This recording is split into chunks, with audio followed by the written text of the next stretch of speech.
A state of shock is not just what happens to us when something bad happens. It's what happens to us when we lose our narrative, when we lose our story, when we become disoriented.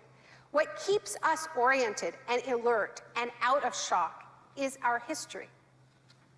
So a period of crisis like the one we're in is a very good time to think about history, to think about continuities, to think about roots. It's a good time to place ourselves in the longer human story of struggle.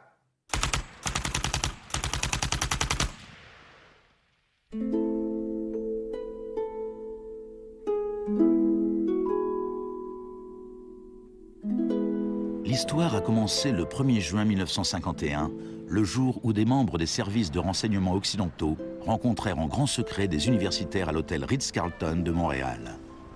Cette réunion allait lancer un programme de recherche sur la privation sensorielle à l'université McGill, programme financé par l'armée. Sensory deprivation really is a way of producing extreme monotony. It causes loss of critical capacity. The thinking is less clear. The subject complains that he can't even daydream. And when you have college students that can't daydream, they're in a bad way.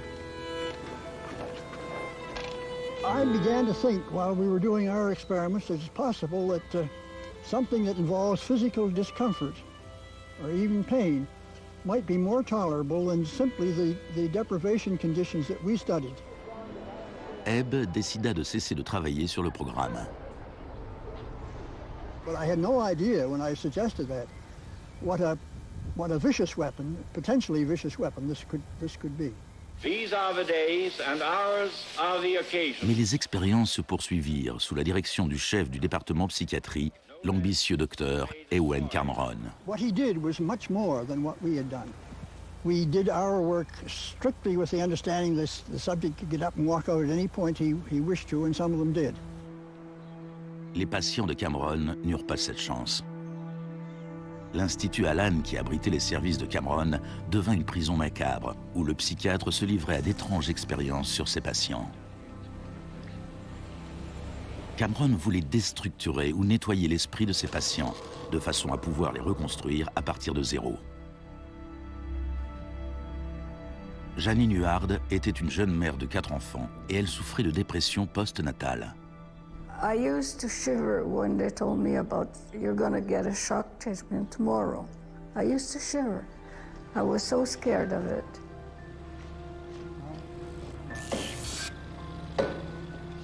And I would wake up in another room, all mixed up and sad, and it used to make me very sad after.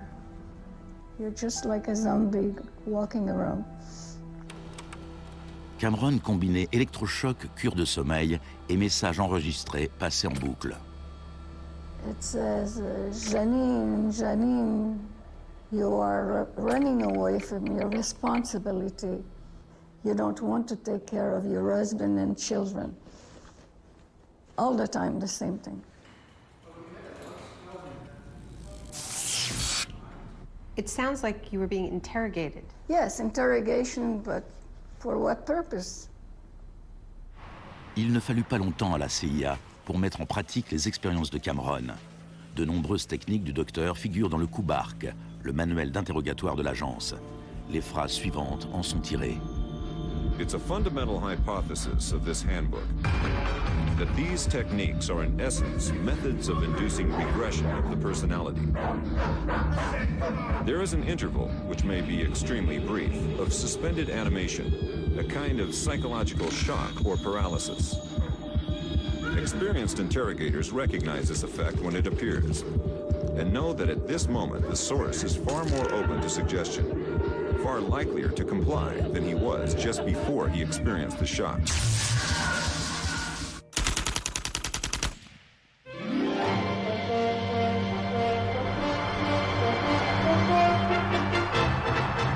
À l'époque où Ewen Cameron menait ses expériences à Montréal, l'adepte d'un autre type de choc exerçait ses talents pas très loin de là. Milton Friedman enseignait l'économie à l'université de Chicago. Il croyait qu'une thérapie de choc appliquée à l'économie pousserait la société à accepter une forme plus dérégulée du capitalisme. En octobre 2008, au paroxysme de la plus grave crise financière depuis 1929, Naomi Klein se rendit à l'université de Chicago pour tenir une conférence sur Milton Friedman. When Milton Friedman turned 90, the Bush White House held a birthday party for him. And everyone made speeches, including George Bush. But there was a really good speech that was given by Donald Rumsfeld. My favorite quote in that speech from Rumsfeld is this. He said, "Milton is the embodiment of the truth that ideas have consequences." What I want to argue here is that the economic chaos that we're seeing right now on Wall Street and on Main Street and in Washington stems from many factors, of course, but among them are the ideas of Milton Friedman. Le krach de Wall Street en 1929 entraîna la Grande Dépression des années 30.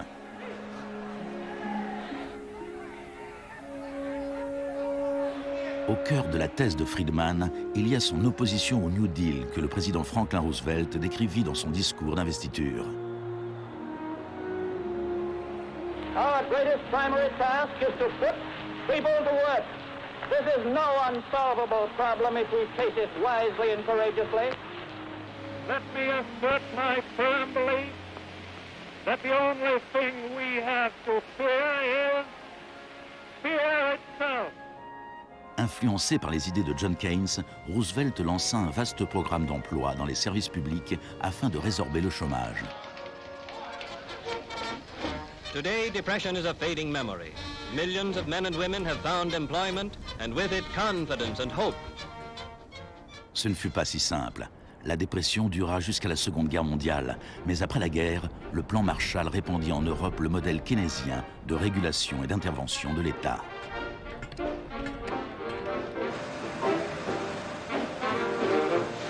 Les principes de Keynes étaient largement acceptés dans la société, mais pas au département d'économie de l'Université de Chicago. Milton Friedman from this university waged a war against the New Deal. Friedman était membre d'un petit groupe appelé la Société du Mont Pèlerin, dirigé par l'économiste autrichien Friedrich von Hayek. Ses membres affirmaient que si l'État cessait de fournir des services et cessait de réguler les marchés, l'économie se corrigerait d'elle-même. Dans les années 50, personne ne les prenait au sérieux. Mais ces 30 dernières années, leurs idées sont devenues la doctrine dominante en économie. The thesis of the shock doctrine is that we've been sold a fairy tale about how these radical policies have swept the globe. That they haven't swept the globe on the backs of freedom and democracy, but they have needed shocks, they have needed crises, they have needed states of emergencies. Milton Friedman understood the utility of crisis. Only a crisis, actual or perceived, produces real change. When that crisis occurs, the actions that are taken depend on the ideas that are lying around.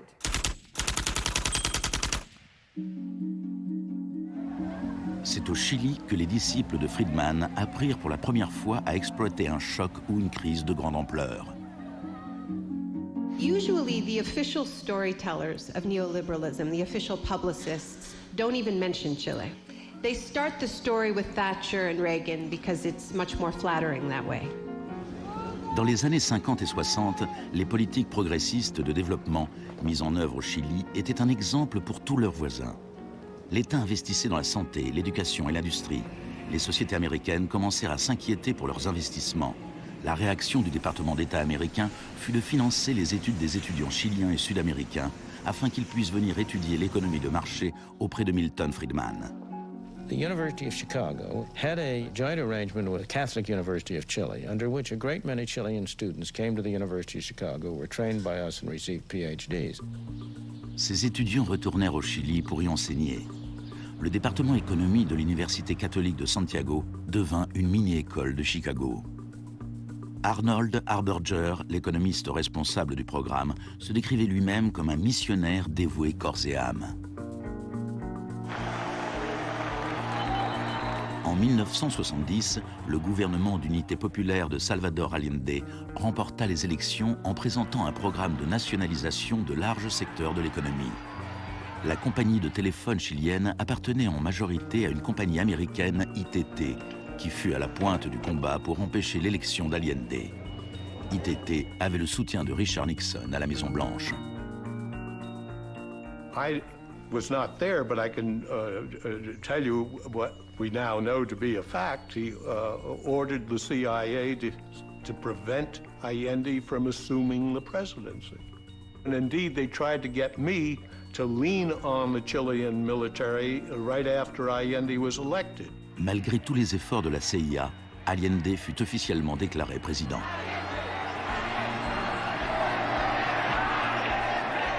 Richard Nixon donna l'ordre au directeur de la CIA de faire hurler l'économie. Señor Nixon es presidente de Estados Unidos y yo soy presidente de Chile. Yo no tendré un término despectivo contra el señor Nixon mientras el señor Nixon respete al presidente de Chile. On lança les préparatifs d'un coup d'État militaire. Les Chicago Boys chiliens élaborèrent un programme économique de 500 pages, la BRIC. Grâce à des fonds américains, on fit tout pour déstabiliser l'économie. Les chauffeurs routiers firent grève, paralysant l'ensemble des usines et des magasins. Il y eut une première tentative de coup d'État le 29 juin 1973. Et puis, le 11 septembre, l'armée commandée par le général Pinochet prit d'assaut le palais présidentiel.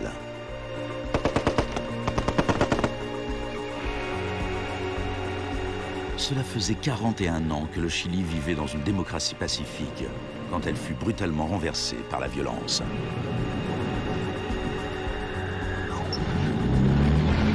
Pinochet et ses partisans décrivirent ce putsch comme une guerre. Il en avait en effet tous les aspects. Ce fut le précurseur chilien de l'opération Choc et Terreur.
Fuerzas Armadas y de Orden, solo bajo la inspiración patriótica de sacar al país del caos que en forma aguda lo estaba precipitando el gobierno marxista de Salvador Allende.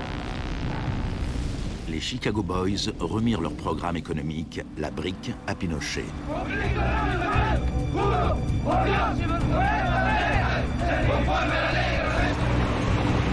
Dans les jours qui suivirent, plus de 13 000 opposants furent arrêtés et emprisonnés.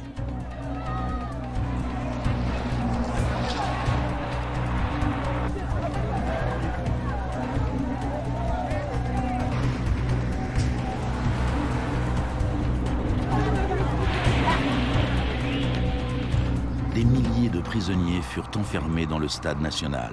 Beaucoup furent torturés. Dans le monde entier, on parlait du Chili. ¿Cuántas personas?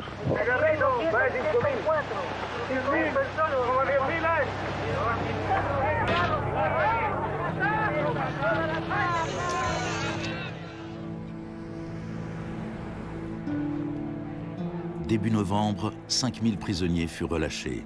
Les 900 hommes qu'ils laissaient derrière eux furent transférés dans d'autres centres de détention.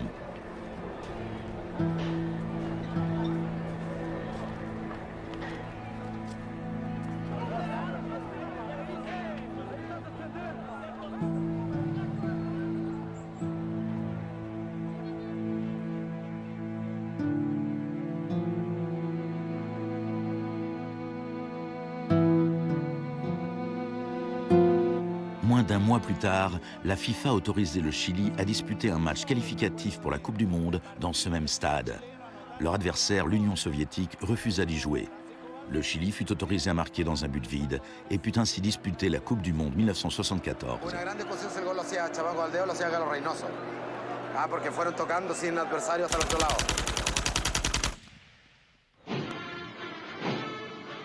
Pinochet imposa à une population sous le choc la politique recommandée par les Chicago Boys. Fin du contrôle des prix, privatisation des entreprises publiques, suppression des taxes à l'importation et coupe dans les dépenses publiques.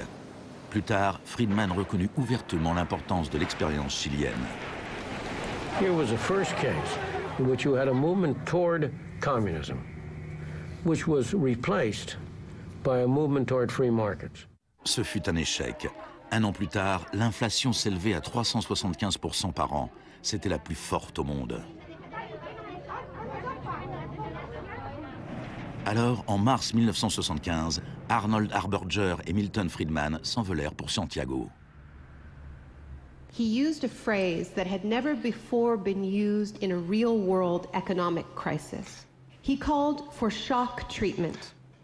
He said that he was like a doctor that was going to help a country that was suffering an epidemic, and he was simply prescribing the medicine.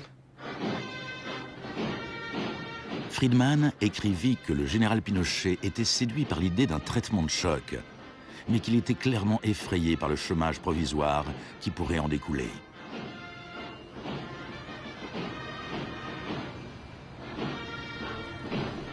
Il devint rapidement évident que la politique économique de Friedman bénéficiait aux riches au détriment des pauvres. On a calculé qu'une famille qui essayait de survivre avec un salaire moyen devait consacrer 74% de ses revenus à l'achat du pain.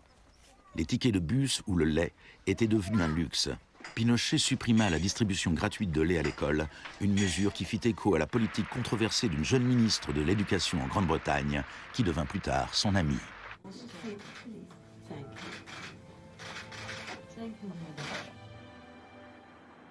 Pour mettre en œuvre cette politique économique, il fallait avoir un ennemi à craindre. Tampoco creo yo que se haya triunfado totalmente sobre el marxismo. El marxismo es como un fantasma. Cuesta mucho tomarlo. Mejor dicho, no se puede tomar.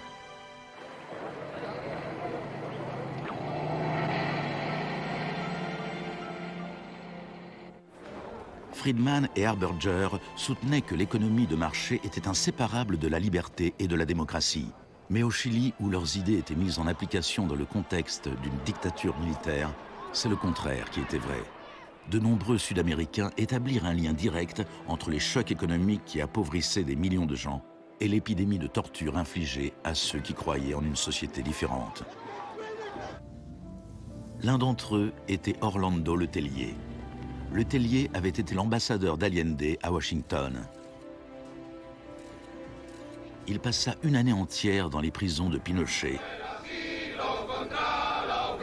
avant d'être exilé aux États-Unis.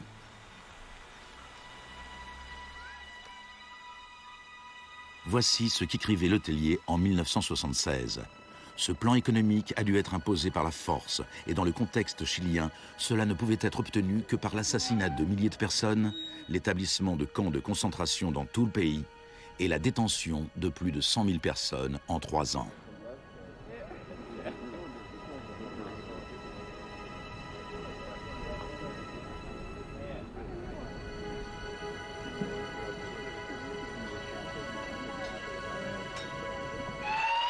Moins d'un mois plus tard, Letelier fut tué dans un attentat à la bombe.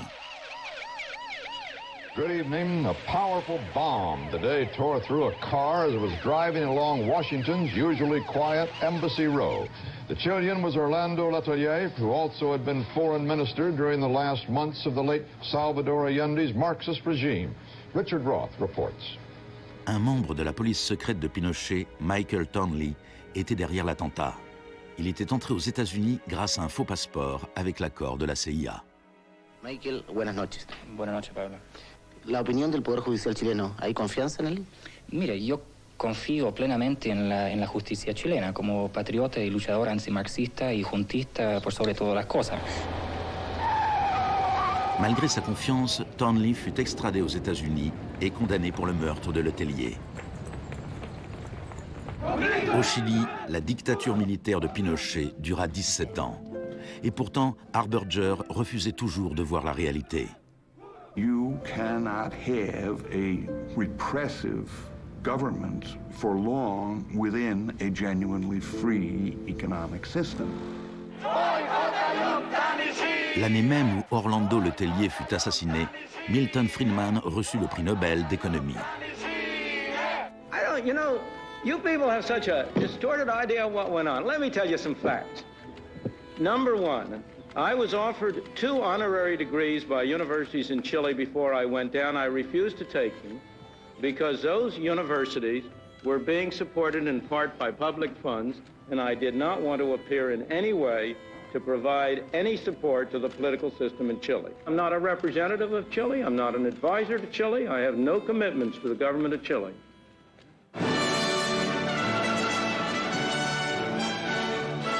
I now turn to you, Professor Milton Friedman.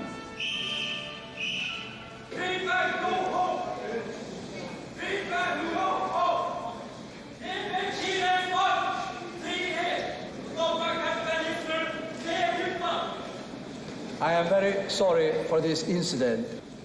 It could have been worse.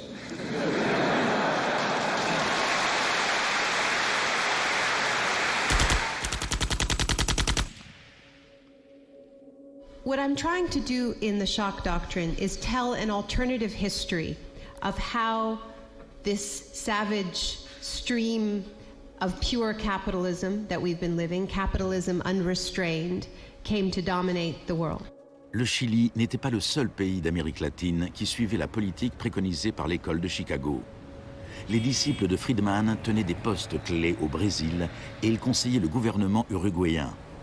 Le 24 mars 1976, un putsch militaire renversa le gouvernement d'Isabel Perón en Argentine. Une junte de 3 généraux dirigée par le général Videla prit le contrôle du pays. Les Chicago Boys décrochèrent des postes économiques très importants au sein du gouvernement militaire. Ils profitèrent de l'occasion pour effectuer des changements majeurs dans la vie économique et sociale. Moins d'1 an après le coup d'État, les salaires avaient perdu 40% de leur valeur. Les usines fermaient. La pauvreté se multipliait. Comme au Chili, il a fallu terroriser la population pour lui faire accepter ces mesures économiques. Videla avait appris de Pinochet. Il adopta la tactique des disparitions. Mélange de terreur publique et privée, ces disparitions étaient souvent exécutées en plein jour, mais elles pouvaient toujours être niées.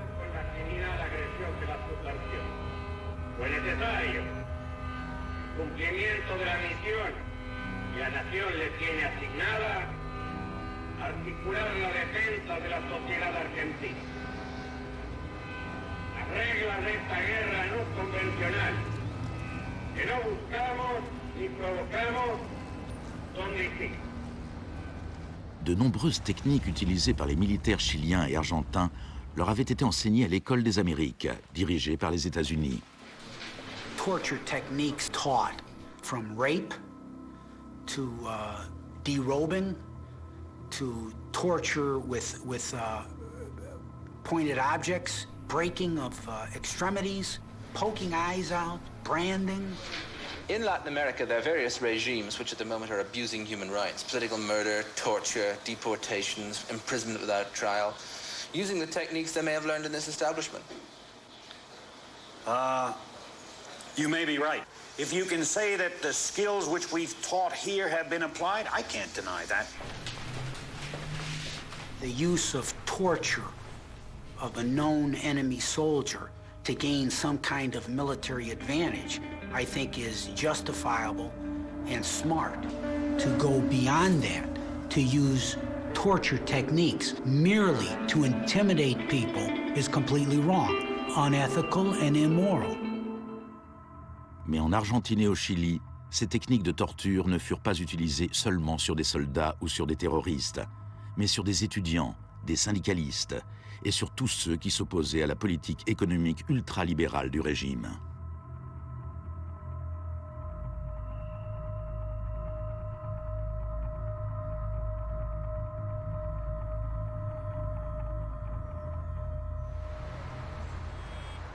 En 1978, la junte accueillit la Coupe du Monde en Argentine. La finale se joua dans un stade situé à 1 kilomètre à peine du plus grand centre de détention du pays, où des milliers de prisonniers étaient torturés. Decir que con los goles, con el grito de gol, se tapaba la voz de los secuestrados, los gritos de los secuestrados era una realidad. Organización extraordinaria, miles y miles de banderas, miles y miles de gargantas enronquecidas, 25 millones de argentinos que tienen un solo color, el celeste y blanco. El fútbol ha hecho el milagro del país, de este maíz maravilloso que nos siguen atacando aquellos. Et l'Argentine poussa le régime de la terreur encore plus loin que le Chili. Parmi les disparus se trouvaient des centaines de femmes enceintes. On les laissa accoucher avant de les exécuter. De todas aquellas mujeres que estaban embarazadas, les permitieron tener a sus hijos para una vez que nacieran sacárselos. Y eso sucedió con 500. Yo soy uno de esos 500. Ces enfants, qui pour beaucoup d'entre eux furent élevés par des familles liées à l'armée, rappelaient clairement le projet de la junte qui visait à reconstruire la société tout entière.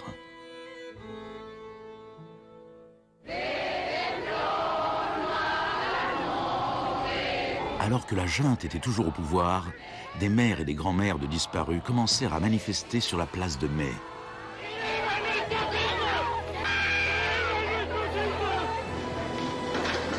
Elles se firent détectives et se lancèrent à la recherche des enfants disparus.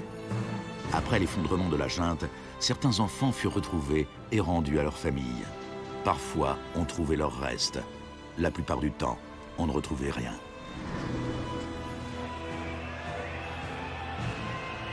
Le général Videla fut reconnu coupable de meurtre, d'enlèvement et de torture.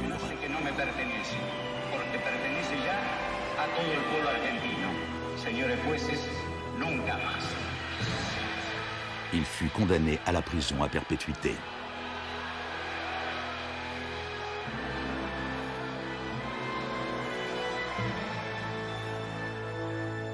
Now, these early experiments in Latin America presented Friedman and his cohorts with a serious ideological problem. Friedman had promised that these policies would not just make the elites richer, but that they would create the freest possible societies, that this was a war against tyranny, that capitalism and freedom went hand in hand. Yet here we see that in the 70s, the only countries putting these ideas into practice were military dictatorships. Nixon had fully supported imposing these types of brutal free market policies in South American dictatorships. But when it came to domestic economic policy in the United States, where Nixon had to worry about getting reelected, it was a very, very different story.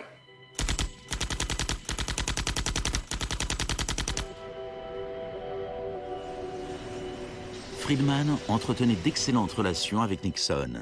Plusieurs de ses collègues et disciples de l'école de Chicago avaient été recrutés pour travailler au sein du gouvernement. Donald Rumsfeld était l'un d'entre eux.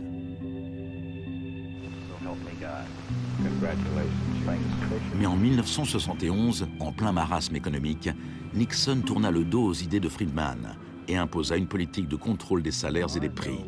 Rumsfeld fut chargé de l'appliquer. I have for long been opposed to the wage and price control. I believe it involves government intervention with the freedom of individuals. I think it's intolerable. Cette politique keynésienne fut un succès et Nixon fut réélu pour un second mandat à une écrasante majorité. C'était un camouflet pour Friedman. Puis, en 1979, Margaret Thatcher fut élue Premier ministre du Royaume-Uni. Son gourou intellectuel était l'ancien mentor de Milton Friedman, Friedrich von Hayek. Et à peine un an plus tard, Ronald Reagan était élu président des États-Unis.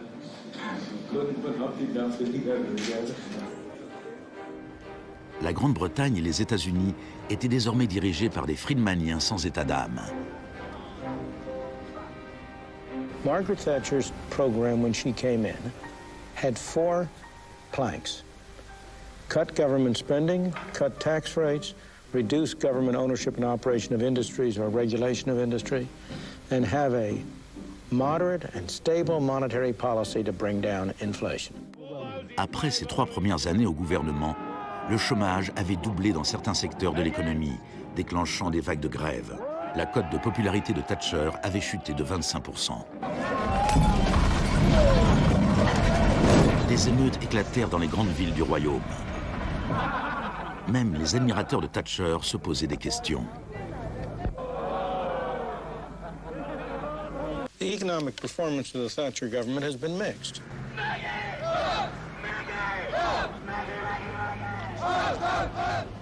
To those waiting with bated breath for that favorite media catchphrase, the U-turn, I have only one thing to say. U-turn if you want to. The ladies not for turning. Friedrich von Hayek exhorta Thatcher à imiter la thérapie de choc économique de Pinochet. Thatcher répondit: en Grande-Bretagne, vu nos institutions démocratiques et la nécessité d'un fort consensus, certaines des mesures adoptées au Chili sont tout à fait inacceptables.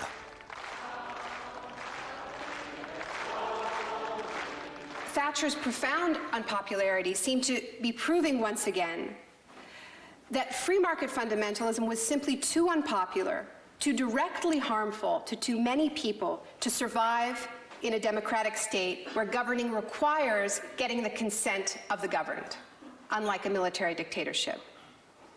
What pulled Thatcher back from the abyss and ultimately saved the project was a crisis. Indeed, it was the ultimate crisis. It was a war. We are here because for the first time for many years, British sovereign territory has been invaded by a foreign power. The government has now decided that a large task force will sail as soon as all preparations are complete. HMS Invincible will be in the lead. La plupart des Britanniques n'avaient jamais entendu parler des îles Malouines. Mais quand l'Argentine envahit ce petit archipel perdu à des milliers de kilomètres dans l'Atlantique Sud, Thatcher sauta sur l'occasion et justifia son surnom de Dame de Fer. Gentlemen, I've just heard that the white flag is flying over Stanley. La guerre fut terminée en moins de 3 mois. Quand les troupes revinrent en Grande-Bretagne, une vague de célébrations patriotiques déferla sur le pays. Thatcher remporta les élections de 1983 avec une écrasante majorité. Elle pouvait maintenant lancer une thérapie de choc économique semblable à celle qu'on avait vue au Chili.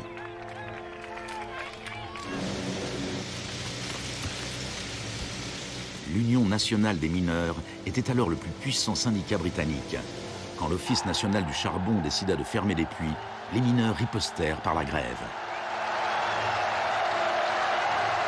Parts of central London are brought to a halt as thousands of miners and sympathizers march through the city in support of the miners' strike. It's Britain's longest and most bitter since 1926, and the most expensive ever. La grève dura presque 1 an.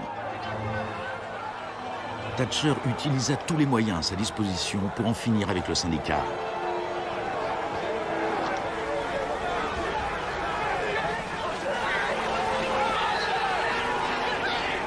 Les mineurs finirent par perdre la bataille. Thatcher utilisa sa victoire pour imposer la révolution des Chicago Boys en Grande-Bretagne. On lança des campagnes publicitaires pour promouvoir le gigantesque programme de privatisation. Thatcher vendit l'industrie de l'acier, le service des eaux, les compagnies d'électricité, de gaz, le téléphone, les compagnies aériennes et le pétrole. Les HLM furent vendus, les services municipaux soumis à adjudication. En 1986, les systèmes bancaires et financiers furent dérégulés. On parla de Big Bang. No one here tonight needs reminding that the Big Bang is only a beginning.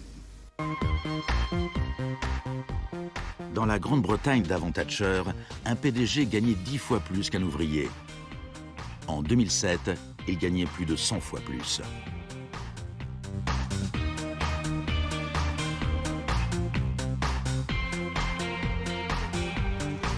Aux États-Unis avant Reagan, un PDG gagnait 43 fois plus qu'un salarié moyen.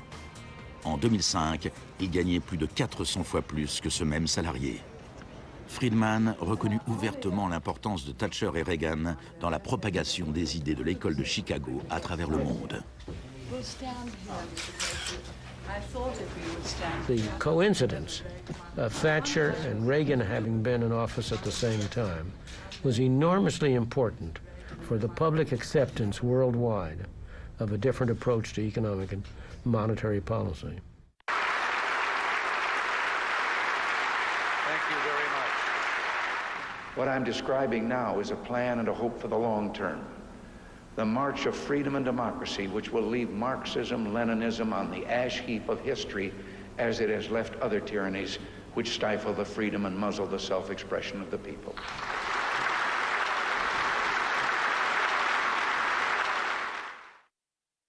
Now, we all know the fairy tale about the fall of communism, that the West under Reagan and Thatcher looked so prosperous to the people of the former communist bloc that they themselves demanded radical free market policies.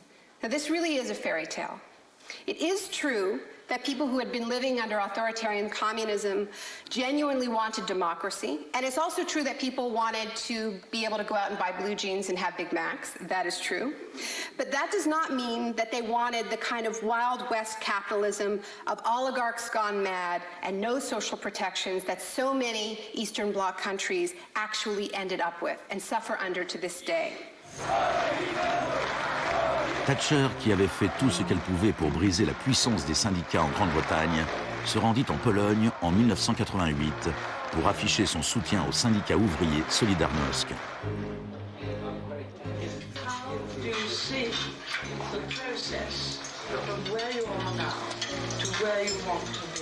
En Pologne, les grèves amenèrent Solidarność à participer aux élections générales de juin 1989. Une vague de manifestations s'ensuivit à travers toute l'Europe de l'Est.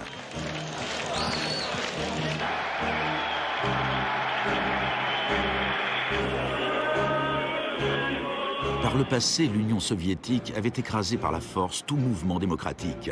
Mais l'Union soviétique avait à sa tête un nouveau type de leader. Mikhail Gorbatchev était engagé à fond dans la glasnost et la perestroïka. Il parlait d'une troisième voie, d'une transition progressive vers une social-démocratie à la scandinave, quelque chose qui serait situé entre l'économie de marché capitaliste et le communisme. Gorbatchev plaisait au public et aux politiciens occidentaux.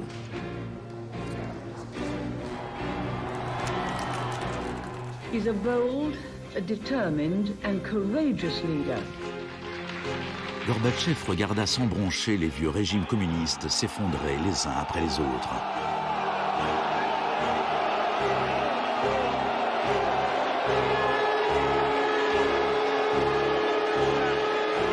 À la fin de l'année, le plus célèbre symbole de la division de l'Europe s'écroulait.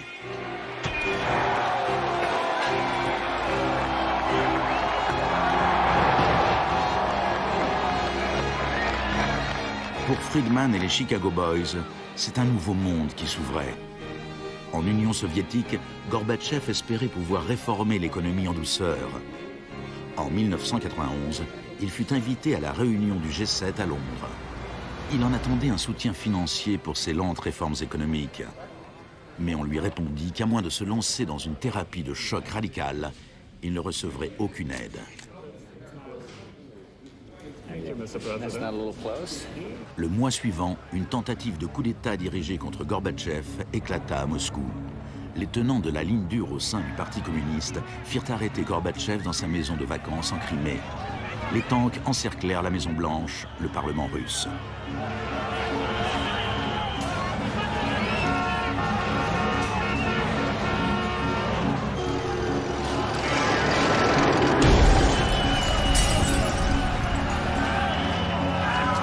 the chaos of street clashes, it was obvious that to reinforce their position, the hardliners would have to resort to violence. Such action between the people and the security forces has not been seen since the early days of the Russian Revolution. By dawn this morning, amid a sea of debris, it was becoming clear that the coup was disintegrating. The Russian parliament building was unscathed. The military had not made their move. Inside, Boris Yeltsin was more powerful than ever. Ce fut l'heure de gloire de Boris Eltsine.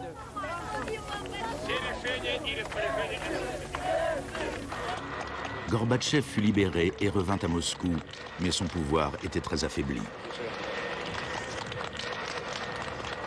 Я выражаю признательность за принципиальную позицию россиянам, президенту России Борису Николаевичу Ельцину. En décembre 1991, l'Union soviétique fut officiellement dissoute. Ce fut un choc immense pour le peuple russe. Eltsine avait désormais la haute main sur l'économie au sein de la Fédération russe. L'économie de marché fit son apparition dans le pays. Ce fut le chaos.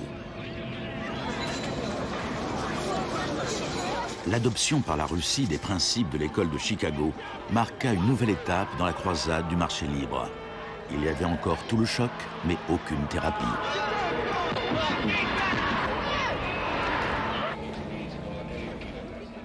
On vantait l'émergence d'un capitalisme populaire, mais dans les faits, seule une petite poignée d'affairistes amassait des fortunes considérables. Les entreprises publiques furent bradées à des prix ridiculement bas. La presse russe surnomma les conseillers d'Eltsine les Chicago Boys.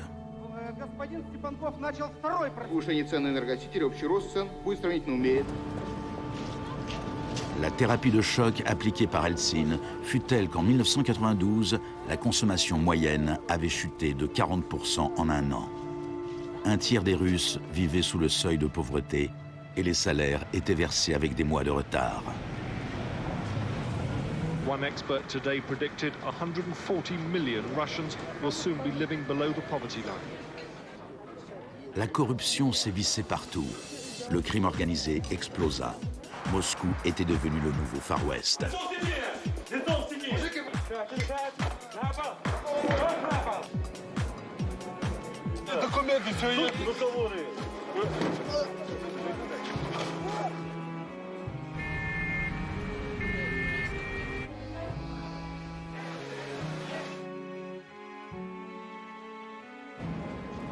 La majorité des Russes était contre les changements radicaux préconisés par les Chicago Boys.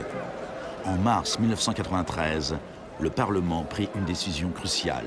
Il abrogea les pouvoirs spéciaux qu'il avait accordés à Eltsine.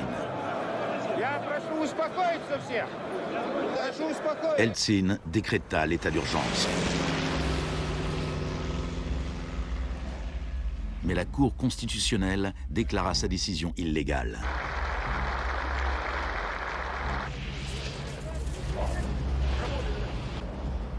Le 21 septembre, Eltsine opta pour la solution Pinochet et fit dissoudre le Parlement.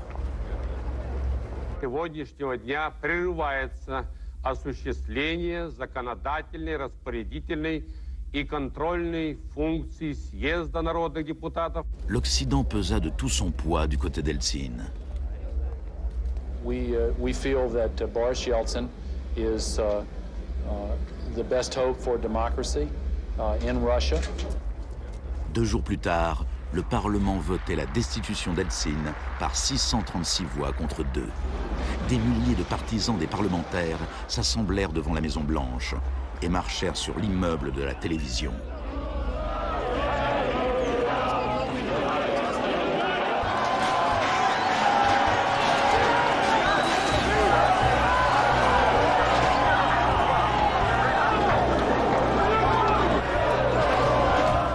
Les partisans du Parlement semblaient l'emporter. Eltsine interrompit ses vacances et rentra précipitamment à Moscou. Cette nuit-là, les troupes d'Eltsine reprirent l'initiative et une centaine de manifestants furent tués.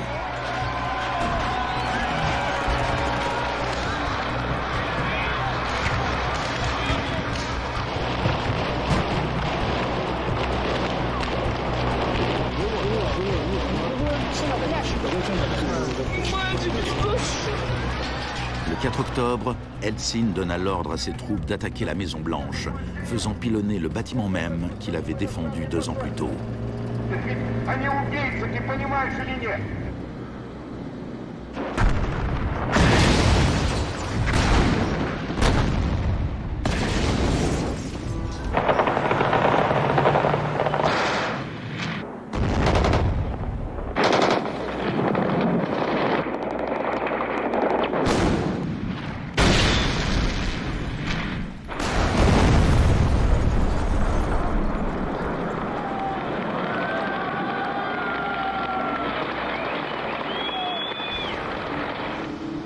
Warren Christopher, le secrétaire d'État américain, déclara « Les États-Unis ne soutiennent pas de gaieté de cœur la dissolution du Parlement, mais les circonstances sont exceptionnelles. »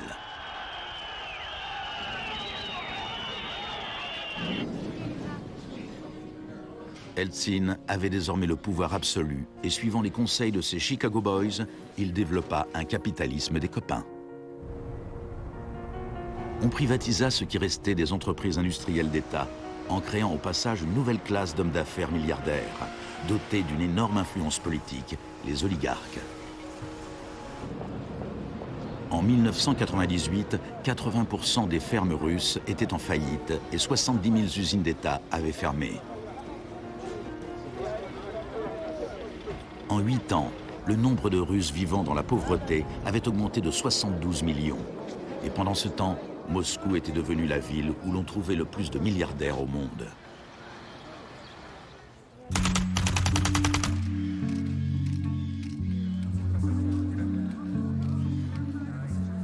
Good afternoon. Thank you for coming. Today it is my honor to announce that I'm submitting the name of Donald Rumsfeld to be Secretary of Defense. I look forward to serving our country again. Rumsfeld avait déjà été secrétaire d'État à la Défense sous Gerald Ford, quand l'ennemi que l'on était censé craindre s'appelait l'Union soviétique. I'm not saying with certainty that the Russians are coming. I'm saying the trends are here. I'm not saying the Russians are 10 feet tall. I'm saying they used to be 5'3". They're now 5'9.5", and they're growing. Désormais, il y avait un nouvel ennemi plus proche. Dans un discours tenu le 10 septembre 2001, Rumsfeld annonça son intention de privatiser une grande partie de l'armée américaine. Milton Friedman aurait été fier de lui. Rumsfeld déclara « Le sujet aujourd'hui, c'est un adversaire qui pose une menace sérieuse pour la sécurité des États-Unis d'Amérique. Cet adversaire est l'un des derniers bastions de la planification. Il gouverne en imposant des plans quinquennaux. Cet adversaire vous rappelle peut-être l'ex-URSS, mais cet ennemi-là a disparu. Cet adversaire est plus proche de nous. C'est la bureaucratie du Pentagone. Aujourd'hui, nous déclarons la guerre à la bureaucratie. » Le lendemain, le vol 77 d'American Airlines s'écrasait sur le Pentagone, causant la mort de 184 personnes.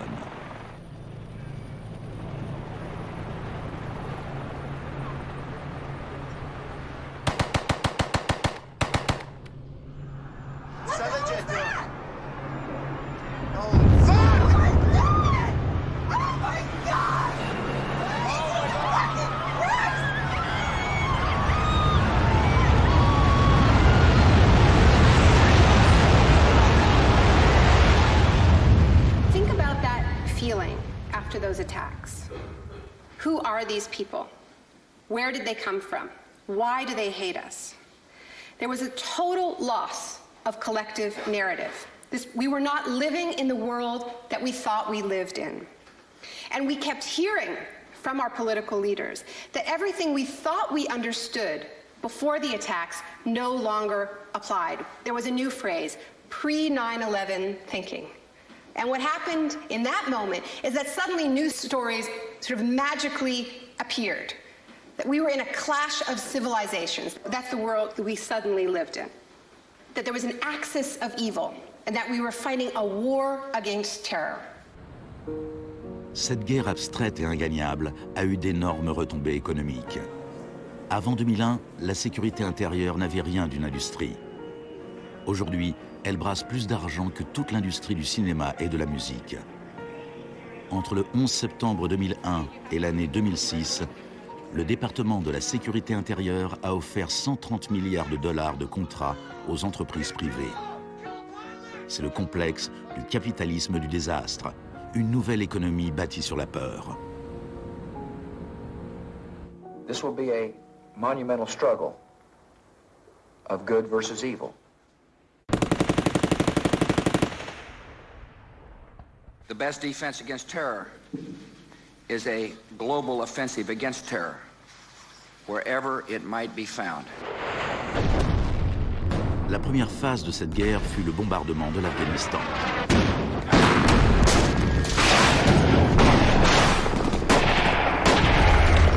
Le gouvernement des talibans fut rapidement renversé.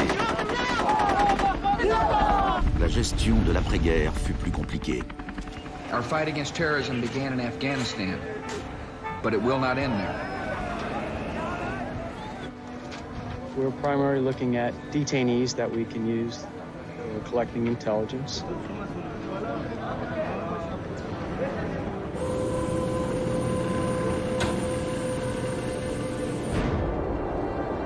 C'est à Guantanamo que pour la première fois, les techniques du manuel de Kubark furent explicitement et publiquement utilisées par les forces américaines avec l'approbation officielle de la Maison-Blanche. Les images furent diffusées sur les télés du monde entier. Isolation, both physical and psychological, must be maintained from the moment of apprehension. The capacity for resistance is diminished by disorientation. Prisoners should maintain silence at all times. They should never be allowed to speak to each other. Parmi ces prisonniers, il y avait Asif Iqbal, Rouhal Ahmed et Shafiq Rasool de Timpton en Angleterre. Ils furent détenus plus de 2 ans à Guantanamo avant d'être relâchés sans qu'aucune charge ne soit retenue contre eux. Mentally, yeah, you couldn't speak to nobody, you couldn't do nothing, you couldn't stand up. And just sitting there, you'd be in your thoughts all the time thinking, what the hell's going on, where the hell am I? Are we going to be staying here for the rest of our lives? Are we going to be going back home? Will we ever see our family again? Sur les 779 prisonniers qui ont été détenus à Guantanamo, seulement 3 ont été reconnus coupables d'un crime.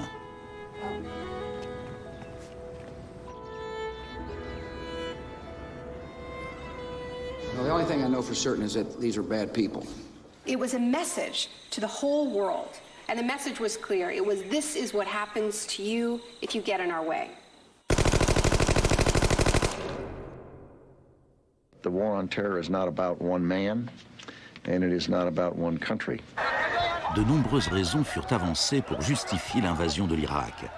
Mais si les États-Unis avaient vraiment voulu attaquer un pays où se cachaient sans doute les chefs d'Al-Qaïda, un pays qui possédait l'arme nucléaire et qui vendait cette technologie nucléaire à d'autres pays, alors c'est le Pakistan qui aurait dû être visé. Le Pakistan entretenait des relations étroites avec les talibans et il était dirigé par un dictateur militaire.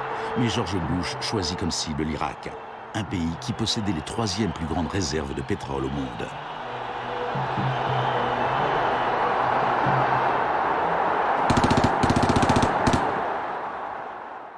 Now, about the Defense Department's war plan. It is not like that for the Gulf War. It's more along the lines of the Panama invasion of 1989. CBS News has been told it would start on what's called A-Day. A as in airstrikes. Airstrikes so devastating, they would leave Saddam's soldiers unable or unwilling to fight. The idea is to rain down the thunder so hard as to create, quote, shock and awe.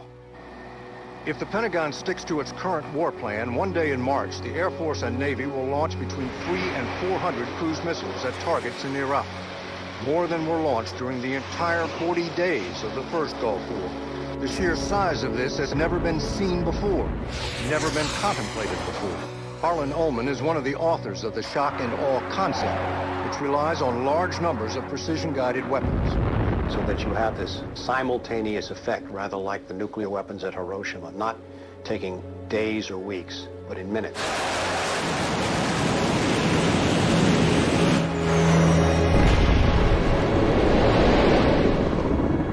You also take the city down. By that I mean you get rid of their power, their water, and you begin this relentless campaign to wear them down so that 2, 3, 4, 5 days they are physically, emotionally, and psychologically exhausted. Last night, a square mile in central Baghdad seemed like hell on earth. Pendant la première vague des bombardements, les habitants de Bagdad subirent une version de la privation sensorielle décrite dans le manuel de Kubark. Dans le chaos qui suivit le renversement de Saddam Hussein, les États-Unis ne firent pas grand-chose pour faire cesser le pillage. Certains responsables américains pensaient même que cela leur facilitait le travail pour démanteler l'État irakien. John Agresto, chargé de la reconstruction des universités, déclara qu'il voyait le pillage des écoles comme une bonne occasion de tout reprendre à zéro. En réalité, avant les sanctions, l'Irak avait le meilleur système éducatif de la région. 89% des Irakiens étaient alphabétisés. Par comparaison au Nouveau-Mexique d'où venait John Agresto, 46% de la population était techniquement illettrée. In Iraq, you had three distinct forms of shock that were all working together and reinforcing each other. You had the shock of the war, which was immediately followed by economic shock therapy imposed under Paul Bremer. And as resistance to that economic transformation, that very rapid economic shock grew, you had the shock of enforcement, including torture. Three different kinds of shock.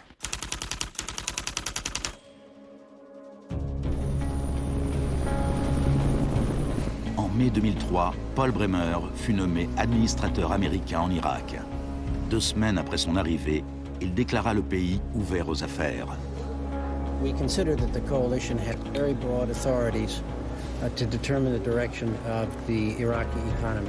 Bremer ne connaissait pas grand-chose à l'Irak, mais il connaissait bien le capitalisme du désastre. Dès le début du boom de la sécurité intérieure, il s'était lancé comme expert conseil dans le domaine des mesures de crise. Today is a very important day in Baghdad. Bremer passa les 4 premiers mois à signer des décrets tout droit sortis de l'école de Chicago. Rumsfeld décrivit les nouvelles lois irakiennes en matière d'investissement et d'impôts comme les lois les plus avancées et les plus incitatives du monde libre. L'une des premières décisions de Bremer fut de licencier 500 000 fonctionnaires. Ce fut présenté comme une mesure de débahatification, mais le démantèlement de l'État était aussi une mesure typiquement friedmanienne. On promit des aides pour la reconstruction. Our investment in the future of Afghanistan and Iraq is the greatest commitment of its kind since the Marshall Plan. Mais dans la réalité, les choses furent tout à fait différentes. Le plan Marshall avait pour objectif de relancer l'industrie européenne, alors que l'argent de l'aide américaine en Irak est allé dans les poches des compagnies américaines. Quand du travail provenait jusqu'aux Irakiens, c'était tout au bout d'une chaîne de sous-traitants. Creative Associates reçut plus de 100 millions de dollars pour rédiger des programmes éducatifs et imprimer les nouveaux manuels scolaires. La société de conseil en management et technologie Bearing Point reçut 240 millions de dollars pour élaborer un modèle économique basé sur le marché applicable à l'Irak. La société RTI, basée en Caroline du Nord, toucha 466 millions de dollars pour ses conseils afin d'introduire la démocratie en Irak. Et Halliburton reçut 20 milliards de dollars pour ses frais, en plus de ses contrats irakiens. Parsons reçut 186 millions de dollars pour construire 142 cliniques. On en construisit seulement 6. La fourniture d'eau et d'électricité ne s'améliorera pratiquement pas, malgré les milliards dépensés pendant les 4 premières années. We're going to succeed here, and when we succeed here, we will have done something important, not just for 25 million Iraqis. We will have done something that serves Western interests in this whole region. Même la nouvelle monnaie irakienne était imprimée à l'étranger. Let me show you an example of these notes. Les Américains allèrent jusqu'à payer des entreprises privées pour qu'elles contrôlent le travail des entreprises privées qui avaient obtenu des contrats.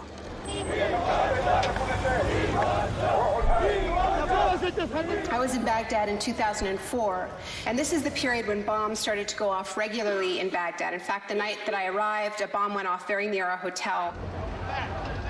But what was really striking to me in this period was that despite the violence and despite the chaos, the next day, Iraqis were out in the streets protesting. 19 killed and 100 injured in Najaf. And what they were demanding at this time was elections, the right to actually have a say in what the post-Saddam era would look like. Now, in the early days of the occupation, the protests were peaceful, but as time went on, and the protests didn't have an effect, more and more Iraqis joined the armed resistance.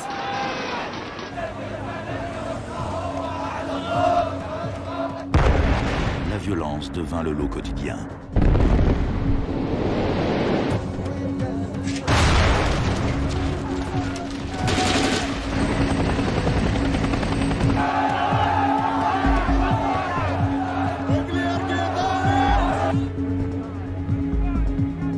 Comme en Amérique du Sud 30 ans auparavant, les corps étaient souvent jetés au bord des routes afin d'intimider les opposants.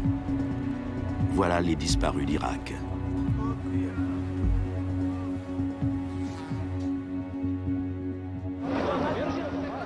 Il fallut prendre des mesures extrêmement violentes pour supprimer l'opposition.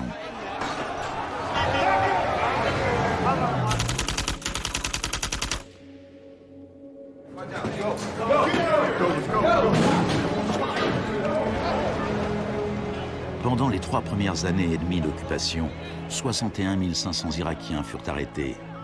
Au printemps 2007, 19 000 étaient encore emprisonnés. En prison, ils subirent des interrogatoires dont les techniques remontaient à celles que la CIA avait mises au point à la suite des expériences du docteur Cameron dans les années 50.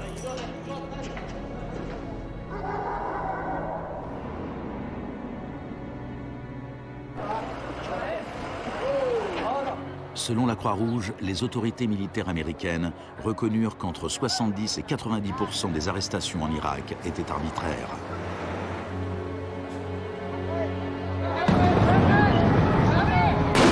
Le chaos irakien ressemble bien à un échec pour la thérapie de choc. Mais le capitalisme du désastre n'allait pas s'arrêter là pour autant. Le désastre lui-même présentait une bonne occasion de s'enrichir.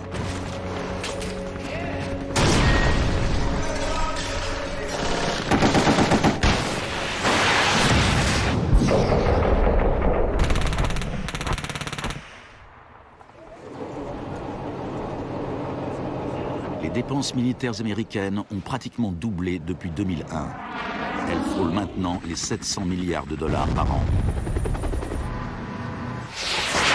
Déjà en 1961, le président Eisenhower, qui était pourtant tout sauf un homme de gauche, soulignait les dangers d'un appareil militaire trop puissant. Now this conjunction of an immense military establishment and a large arms industry is new in the American experience. We must guard against the acquisition of unwarranted influence, whether sought or unsought, by the military-industrial complex. We must never let the weight of this combination endanger our liberties or democratic processes. Il n'y a jamais eu dans l'histoire récente de guerre aussi privatisée que cette guerre en Irak. La zone verte de Bagdad est une version extrême de ce qui se passe ailleurs sur la planète. On a là un monde privatisé qui vit en sécurité, protégé du chaos extérieur.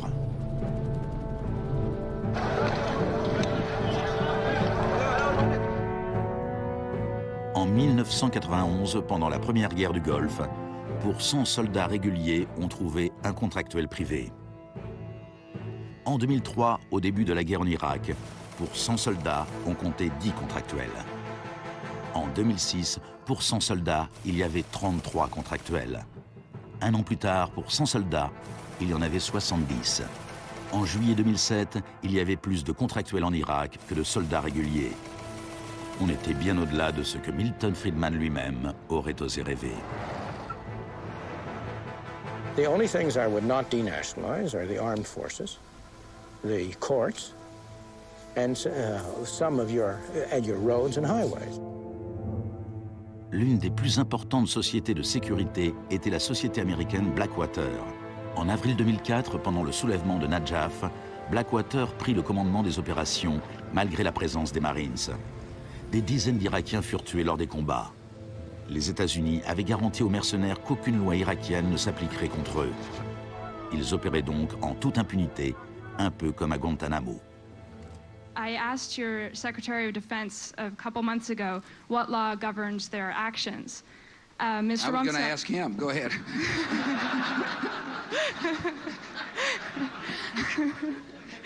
Help. Well, I was hoping...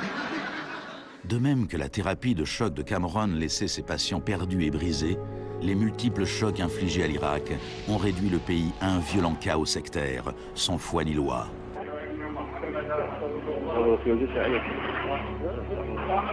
À l'époque de l'exécution de Saddam Hussein en 2006, 1 millier d'Irakiens étaient assassinés chaque semaine.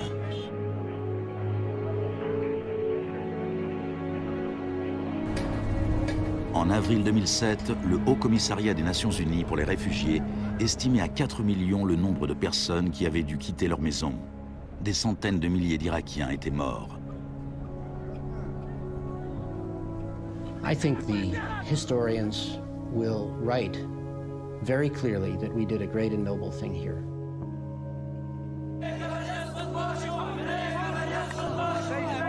المسيرة بحد ذاتها هي ضد الإرهاب، ضد الإرهاب الأمريكي، لأن الأمريكان يقتلون النساء ويعتقلون النساء ويقتلون الأطفال ويهينون الشيوخ ويقتلون الشباب. أمريكا بحد ذاتها هي الإرهاب.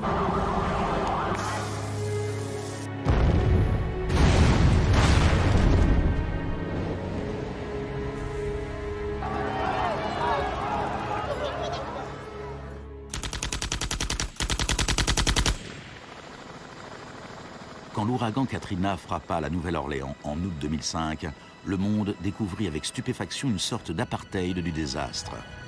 Les habitants les plus fortunés quittèrent la ville, tandis que des dizaines de milliers de gens vulnérables restaient coincés sans recevoir quasiment aucun secours de l'État. I went to New Orleans while the city was still underwater. And what I saw was that what I had witnessed in Iraq was repeating, not in the aftermath of a war, but in the aftermath of a tremendous natural disaster. Milton Friedman died in 2006. His very last piece of public policy recommendation was an op-ed he wrote for the Wall Street Journal 3 months after Katrina. He said, most New Orleans schools are in ruins, as are the homes of children who have attended them.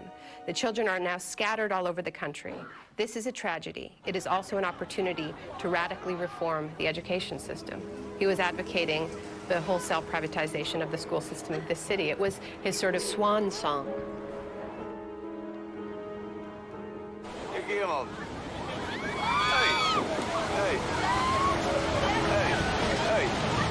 I'd witnessed a similar process in Sri Lanka in the aftermath of the 2004 tsunami. People who lived on the beaches for generations were prevented from returning so that the land could be privatized and sold off to luxury hotels.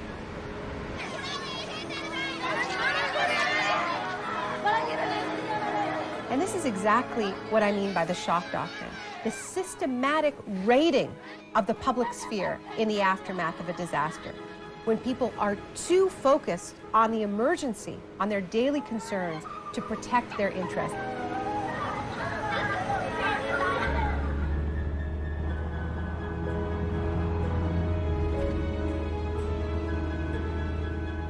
Le premier acte de résistance consisterait peut-être à refuser qu'on efface notre mémoire collective. En 2008, Naomi Klein se rendit à la Villa Grimaldi avec Isabelle Morel, la veuve d'Orlando Letelier. La Villa Grimaldi est un témoignage de la barbarie du régime de Pinochet et de sa défaite finale. Villa Grimaldi fue el principal centro de tortura mientras se buscaba implementar la política de shock económico. Esta es la que tú señalas en el libro como las casas de uno por uno donde estaban los detenidos en Villa Grimaldi. It's not that I loved Pinochet, but I think that he was our teacher in many things. We learned about evil.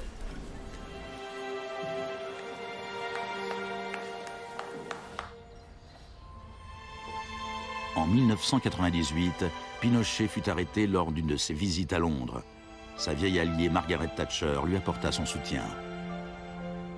I know how much we owe to you.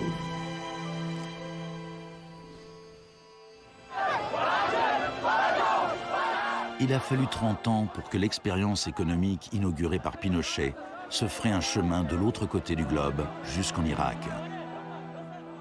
Mais les similitudes entre passé et présent sont saisissantes. Entre les camps de concentration de Pinochet et la prison de Guantanamo de Bush, Entre les disparus du Chili et ceux d'Irak, entre les expériences d'Ewen Cameron et les tortures infligées aux prisonniers d'Abu Ghraib. He erased all the past. That's why he gave electroshocks. All the past from the patient, and he would implant some new ideas. Mais Janine résista. Et en 1998, la CIA a dû se résigner à lui verser des indemnités, ainsi qu'aux autres victimes des expériences d'Ewen Cameron. Janine, are you proud that they tried to break you and that you have fought so hard and won? In a way, I am. In a way, I am. Because I must have some willpower seeds in me. It is very, very hard to fight a government. People would tell me, Janine, you don't fight a government. What's the matter with you? They're too big. But I had faith that we would win.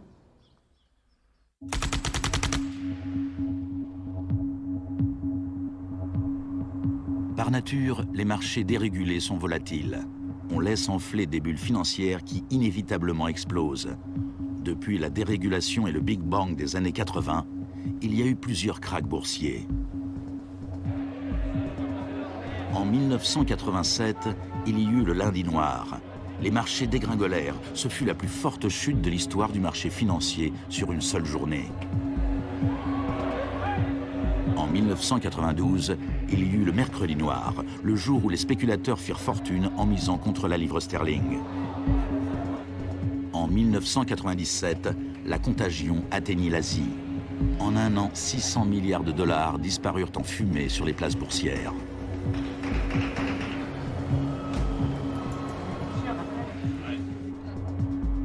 Et finalement, en septembre 2008, les marchés financiers implosèrent. The market is not functioning properly. There has been a widespread loss of confidence.